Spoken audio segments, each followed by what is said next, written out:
Hi everyone, welcome to this channel. And in today's video, I will show you and tell you how you can very easily find your favorite videos in the YouTube app. Friends, please put your likes, write comments, and also subscribe to our channel. And let me and you get started on this topic. To begin with, open the YouTube app on your phone. After which, on the bottom right-hand side, click on your image to go to your YouTube profile, so to speak. Next, here you'll see a section called Playlist. And you can click here, Show All.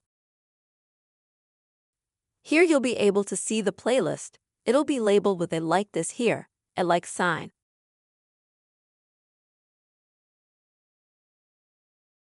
If you click on it, you'll see a full list of all the absolutely videos that you've liked on YouTube.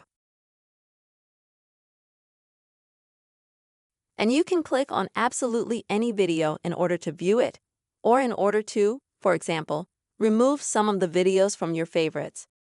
You'll just need to click on the three dots next to the video. And that's where you'll need to click on Remove from Favorite Videos. Just like that. Friends, this is the simple way you can easily and quickly find your favorite video on YouTube. I really hope this video helped you and was useful. Please put your likes, write comments, don't forget to subscribe to our channel, and see you soon.